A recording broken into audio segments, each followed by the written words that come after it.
Politics में एक मशहूर कहावत है कि आपका कोई परमानेंट दोस्त या दुश्मन नहीं होता, सिर्फ परमानेंट इंटरेस्ट होते हैं। और आज हमारे पास जो लेख है वो इसी बात को भारत और अमेरिका के रिश्तों के जरिए समझाता है। नमस्कार और स्वागत है इस खास बातचीत में। आज हम भारत और अमेरिका के संबंधों की उस उलझन को समझने की कोशिश कर रहे हैं जो खास तौर पर डोनाल्ड ट्रंप के राष्ट्रपति बनने के बाद पैदा हुई। हमारी ये पूरी चर्चा द प्रिंट में छपे एक बहुत ही शानदार आर्टिकल पर आधारित है। हम ये जानने की कोशिश करेंगे कि एक रिश्ता जिसे स्वाभाविक सहयोगी यानी नेचुरल एलाई माना जाता था, वो अचानक इतना नाजुक और अनिश्चित क्यों हो गया।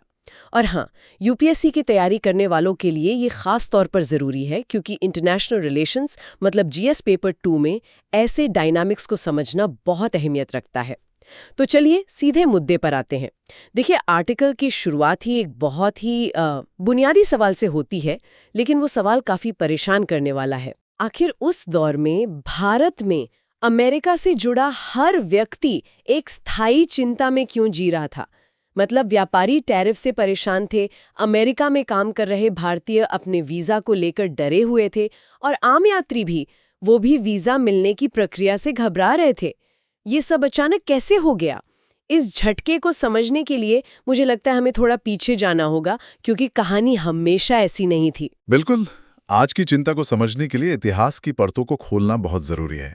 देखिए, 1947 में जब भारत आजाद हुआ तो अमेरिका का रवैया काफी कह सकते हैं दोस्ताना था। लेकिन तब दुनिया दो हिस्सों में बटी थी, एक अमेरिकी गुट और दूसरा सोवियत संघ का।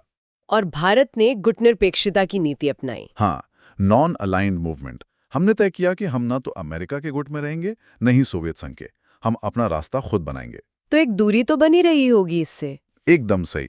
इस वजह से अमेरिका से एक दूरी तो बनी रही, लेकिन रिश्ते खत्म नहीं हुए।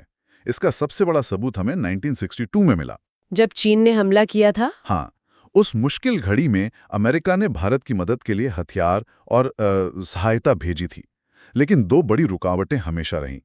एक तो हमने अपने बाजार अमेरिकी सामानों के लिए पूरी तरह नहीं खोले, क्योंकि हम अपनी इंडस्ट्री को बचाना चाहते थे। और दूसरी रुकावट शायद पाकिस्तान था। हाँ, पाकिस्तान। उसने उस मौके को तुरंत लपक लिया। वो अमेरिका का एक बड़ा सैन्य और व्यापारिक सहयोगी बन गया। तो अमेरिकी हथियार और पैसा पाकिस्तान पहुंचने लगा। बिल्कुल।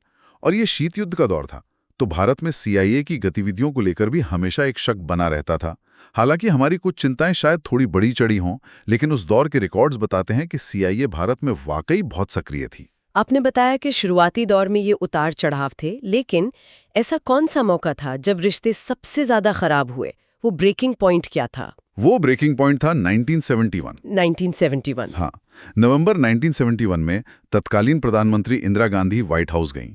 वो पूर्वी पाकिस्तान यानी आज के बांग्लादेश में हो रहे नरसंहार को रोकने के लिए अमेरिकी राष्ट्रपति रिचर्ड निक्सन से मदद मांगने गई थी।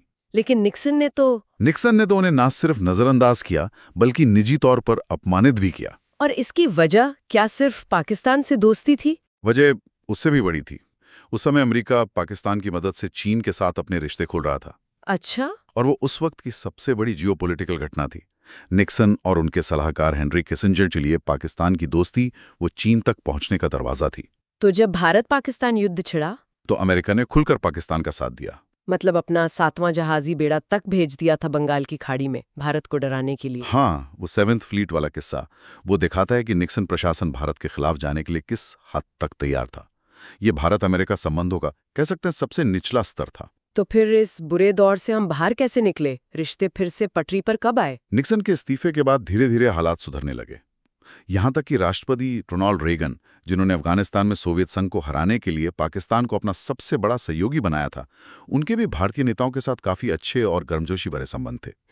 लेकिन असली बदलाव वो 1991 में आया, उदारीकरण के साथ। हाँ, जब भारत ने लिबरलाइजेशन की नीति अपनाई और अपने बाजार दुनिया के लिए, खासकर अमेरिकी निवेश के लिए खोल दिए। और यहीं से स्वाभाविक सहयोगी वाली कहानी शुरू होती है। बिल्कुल। 9/11 के हमले के बाद तो समीकरण पूरी तरह बदल गए। आतंकवाद पर भारत और अमेरिका एक ही नजरिए से सोचने लगे। और दोनों ही पाकिस्तान को आतंकवाद के एक बड़े केंद्र के रूप में देखने लगे। सही बात है। इसी संदर्भ में प्रधानमंत्री अटल बिहारी वाजपेयी ने इस रिश्ते को नेचुरल एलाइज का नाम दिया, इसके बाद मनमोहन सिंह के कार्यकाल में हुआ ऐतिहासिक परमाणु समझौता, जिसने दोनों देशों को रणनीतिक रूप से और भी करीब ला दिया। और फिर आता है ओबामा मोदी युग। ये काफी दिलचस्प था क्योंकि गुजरात दंगों की वजह से अमेरिका ने नरेंद्र मोदी को वीजा देने से इनकार कर दिया था। लेकिन जब वो प्रधानमंत्री बने तो राष्ट्रपति बराक ओबामा ने उनका जबरदस्त स्वागत किया। पुरानी बातों को पूरी तरह भुला दिया गया। इस पूरी ऐतिहासिक पृष्ठभूमि को देखते हुए भारतीयों की एक पूरी पीढ़ी निक्सन के दौर की कड़वाहट को भूल चुकी थी। हम सब ये मानने लगे थे कि अमेरिका में राष्ट्रपति चाहे कोई भी आए, भारत और अमेरिका की दोस्ती पक्की है। हाँ, इसके पीछे 3 बड़े तर्क दिए जाते थे, हमेशा सुनते थे हम। बिल्कुल। पहला कि हम दुनिया के 2 सबसे बड़े लोकतंत्र हैं। दूसरा, भारत का विशाल बाजार अमेरिकी कंपनियों के लिए जरूरी है। और तीसरा, चीन कि चीन को संतुलित करने के लिए अमेरिका को भारत की जरूरत है। और दशकों तक ये तर्क काम भी करते रहे। हमें लगा कि ये रिश्ते अब ऑटो पायलट मोड पर हैं। हाँ, इन्हें कोई हिला नहीं सकता। और फिर एक व्यक्ति ने आकर इन सारे समीकरणों को, इन सारे तर्कों को उठाकर खिड़की से बाहर फेंक दिया। और यहीं से उस झटके की शुरुआत होती है जिसकी बात ये आर्टिकल करता है। यहाँ से बात वाकई दिलचस्प हो जाती है। तो ट्रंप ने ऐसा क्या किया जो पिछले राष्ट्रपतियों ने नहीं किया था? उन्होंने किन धारणाओं को तोड़ा? आर्टिकल के मुताबिक ट्रंप ने उन सभी बुनियादी स्तंभों को गिरा दिया जिन पर यह रिश्ता टिका था। पहली बात, उन्हें इस बात से कोई फर्क नहीं पड़ा कि भारत दुनिया का सबसे बड़ा लोकतंत्र है। रुकिए, ये तो बहुत बड़ी बात है। शेयर्ड डेमोक्रेटिक वैल्यूज यानी साझा लोकतांत्रिक मूल्य तो हमेशा से इस रिश्ते का आधार माने जाते थे। उनके लिए नहीं।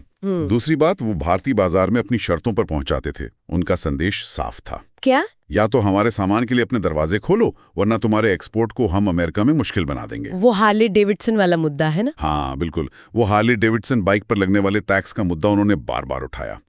व्यापारी सिर्फ टैरिफ शब्द नहीं सुन रहे थे, वो देख रहे थे कि रातों रात उनके स्टील या एल्यूमिनियम के शिपमेंट पर 25% का अतिरिक्त टैक्स लग गया है, जिससे उनका पूरा बिजनेस मॉडल हिल गया होगा। बिल्कुल। और तीसरा और सबसे अहम पॉइंट, चीन को बैलेंस करने में भारत की भूमिका को तो हर कोई मानता था। हाँ। ट्रंप की उसमें भी कोई दिलचस्पी नहीं थी। ये पिछले कई अमेरिकी प्रशासनों की फॉरेन पॉलिसी का केंद्र बिंदु था, लेकिन ट्रंप इसे एक बोझ की तरह देखते थे। उनकी पूरी विदेश नीति ही बहुत अप्रत्याशित थी, अराजक थी कह सकते हैं। कभी वो रूस के दोस्त बन जाते, कभी दुश्मन। और इसी चक्कर में उन्होंने भारत पर रूसी तेल और हथियार न खरीदने के लिए भारी दबाव डाला। तो ये सिर्फ तेल खरीदने या न खरीदने की बात नहीं थी, ये एक तरह से भारत की स्वतंत्र विदेश नीति, हमारी स्ट्रेटेजिक ऑटोनॉमी पर सीधा हमला था, है ना? बिल्कुल। दशकों से भारत ने अपनी रणनीतिक स्वायत्तता बनाए रखी थी। ट्रंप का रवैया कह रहा था, या तो आप हमारे साथ हैं या हमारे खिलाफ, यहां कोई बीच का रास्ता नहीं था। ये भारत के लिए एक बहुत बड़ा वैचारिक झटका था। हाँ, और सिर्फ इतना ही नहीं, भारत की जो विश्व प्रसिद्ध तकनीकी शक्ति है, हमारी आईटी इंडस्ट्री, उसमें भी उनकी कोई खास रुचि नहीं थी। उनका सारा ध्यान था आर्टिफिशियल इंटेलिजेंस यानी एआई पर, जहां भारत उस समय कोई ग्लोबल लीडर नहीं था। और सबसे चौंकाने वाली बात जो आर्टिकल में बताई गई है वो ये कि उन्होंने अपने हजारों भारतीय अमेरिकी समर्थकों की भी परवाह नहीं की। हाँ, ये बहुत ही अजीब था। उनके कई भारतीय अमेरिकी समर्थक जो उन्हें वोट देते थे, उनकी रैलियों में जाते थे, अब उन्हीं के दूसरे समर्थकों द्वारा नस्लीय दुर्व्यवहार का निशाना बन रहे थे। लेकिन ट्रंप ने इस पर कभी कोई ध्यान नहीं दिया। नहीं, ये सब भारतीयों के लिए एक बड़े शॉक जैसा था। और ऐसा लगता है कि हमारी सरकार भी इस बदलाव के लिए पूरी तरह तैयार नहीं थी। तो सवाल उठता है कि हमसे कहाँ चूक हुए? क्या हमने ट्रंप को समझने में कोई गलती की? ये आर्टिकल इसी तरफ इशारा करता है। हाँ, इस सोर्स की माने तो भारत ने ट्रंप को पूरी तरह गलत आंका। भारत में कई रणनीतिकारों और विश्लेषकों ने सोचा कि ट्रंप एक मुस्लिम विरोधी कट्टरपंथी हैं। अच्छा। तो वो स्वाभाविक रूप से पाकिस्तान के खिलाफ और भारत के करीब होंगे, लेकिन हुआ इसका ठीक उल्टा। उनके सबसे अच्छे दोस्त तो सऊदी अरब और सऊदी अरब और पाकिस्तान जैसे मुस्लिम देशों के नेता ही थे। पाकिस्तान के प्रधानमंत्री के साथ उनकी दोस्ती ने दिल्ली में कई लोगों को हैरान कर दिया। लेकिन क्या ये सिर्फ भारत की गलती थी, या ट्रंप इतने अप्रत्याशित थे कि दुनिया की कोई भी बड़ी शक्ति उन्हें सही से रीड नहीं कर पा रही थी? क्या हम खुद को ज्यादा दोष दे रहे हैं? ये एक बहुत अच्छा सवाल है। यकीनन वो सिर्फ भारत के लिए ही नहीं, बल्कि जर्मनी, फ्रांस, जापान जैसे अमेरिका के पुराने सहयोगियों के लिए भी उतने ही अप्रत्याशित थे। लेकिन आर्टिकल ये तर्क देता है कि हमने एक खास गलती की। हम ये समझने में नाकाम रहे कि ट्रंप के लिए दिखावा यानी ऑप्टिक्स और तत्काल प्रशंसा कितनी जरूरी है। उन्हें तुरंत हाँ सुनने की आदत है। आप रूसी तेल वाले उदाहरण की बात कर रहे हैं। हाँ, जब उन्होंने हमें रूसी तेल खरीदना बंद करने के लिए कहा तो हमने हिचकिचाहट दिखाई। हम उन्हें अपनी मजबूरियों और रणनीतिक जरूरतों के बारे में तर्क देते रहे, जिसका नतीजा उल्टा हुआ। हाँ, नतीजा ये हुआ कि वो और ज्यादा नाराज हो गए और आखिरकार उन्होंने इतना दबाव बनाया कि हमें उनकी बात माननी ही पड़ी। आर्टिकल का तर्क है कि अगर हमने शुरू में ही चतुराई से सार्वजनिक रूप से सहमति दिखा दी होती और बाद में पर्दे के पीछे बातचीत करते तो शायद रिश्ते इतने नहीं बिगड़ते। इसी से जुड़ा एक और विवाद था। ट्रंप ने कई बार ये दावा किया था कि उन्होंने भारत और पाकिस्तान के बीच युद्ध विराम करवाया है। इस पर आपका क्या कहना है? हाँ, और लेखक इस पर एक बहुत ही दिलचस्प सवाल उठाते हैं। वो कहते हैं कि अगर ट्रंप के इस दावे में जरा भी सच्चाई नहीं होती तो वो इसे इतनी बार इतने आत्मविश्वास से क्यों दोहराते? भले ही पूरी कहानी वैसी ना हो जैसी वो बता रहे थे, लेकिन इस दावे का बार बार आना ये संकेत देता है कि शायद पर्दे के पीछे कुछ तो हुआ था जिसमें अमेरिका की कोई भूमिका थी। तो इससे हमें सबक मिलता है? हाँ, सबक ये मिलता है कि हमें अपने सार्वजनिक बयानों में बहुत ज्यादा चतुर और सावधान रहना चाहिए, खासकर जब आप एक ऐसे नेता के साथ काम कर रहे हो जो अपनी पब्लिक इमेज को हर चीज से ज्यादा महत्व देता हो। तो इस पूरी उलझन को देखते हुए क्या इससे बाहर निकलने का कोई रास्ता था? क्या आर्टिकल कोई समाधान सुझाता है? हाँ, उस समय के हिसाब से आर्टिकल दो तरह की रणनीति सुझाता है, एक शॉर्ट टर्म और एक लॉन्ग टर्म। अच्छा। शॉर्ट टर्म यानी अल्पकालिक रणनीति ये थी कि हमें ये स्वीकार कर लेना चाहिए कि अमेरिका के दबदबे के कारण ट्रंप अपनी बात मनवा ही लेते हैं, जैसा तेल के मामले में हुआ। बिल्कुल, तेल और शायद युद्ध विराम के मामले में। इसलिए बेहतर है कि उनकी अपेक्षाओं को मैनेज किया जाए, उनकी मांगों पर बातचीत करके उन्हें कम करवाया जाए और सार्वजनिक रूप से उन्हें यह महसूस कराया जाए कि भारत उनका सम्मान करता है। ये मुश्किल है पर नामुमकिन नहीं। लेकिन ये तो एक बहुत ही टैक्टिकल अप्रोच लगती है। भारत जैसी एक बड़ी शक्ति के लिए ये कोई स्थायी रणनीति तो नहीं हो सकती। इसीलिए आर्टिकल एक दीर्घकालिक यानी लॉन्ग टर्म दृष्टिकोण भी देता है। लेख लिखे जाने के समय ट्रंप के कार्यकाल में लगभग 3 साल बाकी थे, तो उम्मीद ये थी कि ये बस कुछ और वर्षों की बात है और अगला राष्ट्रपति ट्रंप जैसा होने की संभावना कम है। हाँ, और उनकी नीतियों के खिलाफ अमेरिका के अंदर ही एक प्रतिक्रिया जरूर होगी।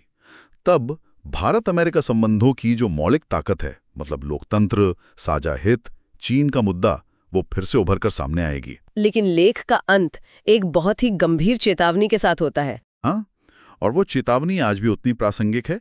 लेखक कहते हैं कि अमेरिका के लगातार डर में जीना न सिर्फ भारत के लिए एक बड़ी विदेश नीति की विफलता है, बल्कि एक कीमती समय और ऊर्जा की बर्बादी भी है। बिल्कुल, एक उभरती हुई महाशक्ति के तौर पर भारत इस तरह की अनिश्चितता में नहीं जी सकता। तो आज हमने देखा कि कैसे स्वाभाविक सहयोगी माने जाने वाले भारत और अमेरिका के रिश्ते ट्रंप के कार्यकाल में एक नाजुक गठबंधन में बदल गए।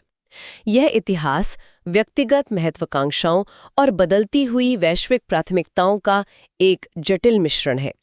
यह हमें याद दिलाता है कि अंतर्राष्ट्रीय संबंध कितने अप्रत्याशित और व्यक्तिगत समीकरणों पर निर्भर हो सकते हैं। और यहीं पर एक बड़ा और जरूरी सवाल उठता है। आर्टिकल का सुझाव है कि ट्रंप के अहंकार को मैनेज किया जाए और उनके कार्यकाल के खत्म होने का इंतजार किया जाए। लेकिन ये किसी देश की विदेश नीति के बारे में क्या कहता है अगर वो साझा रणनीतिक हितों के बजाय किसी दूसरे देश के नेता के व्यक्तित्व पर इतनी ज्यादा निर्भर हो जाए? आई और मजबूत विदेश नीति हो सकती है? ये एक ऐसा सवाल है जिस पर हमारे नीति निर्माताओं को आज भी गंभीरता से विचार करना चाहिए। इस तरह के महत्वपूर्ण विषयों पर और भी गहरी और विश्लेषणात्मक चर्चा के लिए हमें लाइक और सब्सक्राइब करें। इस चर्चा पर आपकी क्या राय है और आप किन और विषयों पर हमसे बातचीत चाहते हैं, नीचे कमेंट्स में जरूर बताएं।